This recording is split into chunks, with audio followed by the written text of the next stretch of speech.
সিলেটে ও সুনামগঞ্জে কমতে শুরু করেছে বন্যার পানি।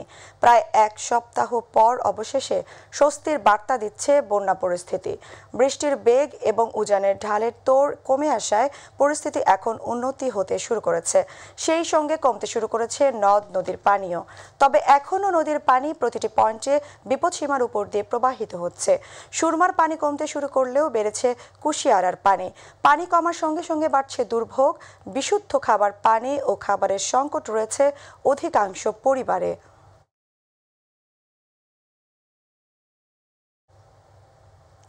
দর্শক, বন্যা পরিস্থিতির আরও খবর জানাচ্ছেন প্রতিনিধি মৃণাল কান্তি দাস।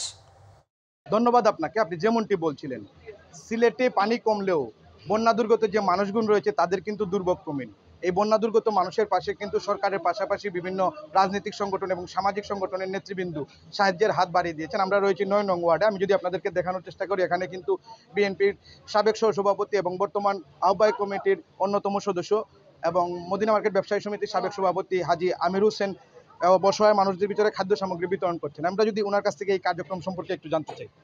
ধন্যবাদ আপনাদেরকে। আমরা আজ কালকেই আমরা 250 পানিবন্দী মানুষের কাছে আমরা খাদ্য বিতরণ করছি শুকনা খাওয়ার।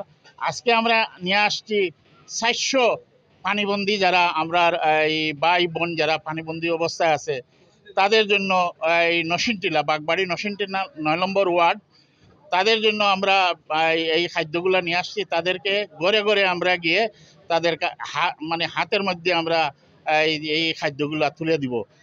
আর আমি মনে করি এইটাই যে আমরা যারা এই এলাকার মধ্যে যারা অবস্থাশালী মানুষ আছেন অথবা পয়সাওয়ালা যারা আছেন, যাদের অবস্থা ভালো, আমি অনুরোধ করব সবাইকে যে আপনারা যে অবস্থানে অথবা যার যতটুকু যে এই সামর্থ্য আছে এই সামর্থ্য নিয়ে আপনারা প্রত্যেকটা পানিবন্দী মানুষের পাশে আসিয়া দেখেন যে তারা কি অবস্থায় কি কষ্ট তাদের জীবনযাপন করতেছে। তো এই ধন্যবাদ আপনাকে। আসলে প্রিয় দর্শক, ওনার সাথে আমরা একটু কথা বলেছিলাম।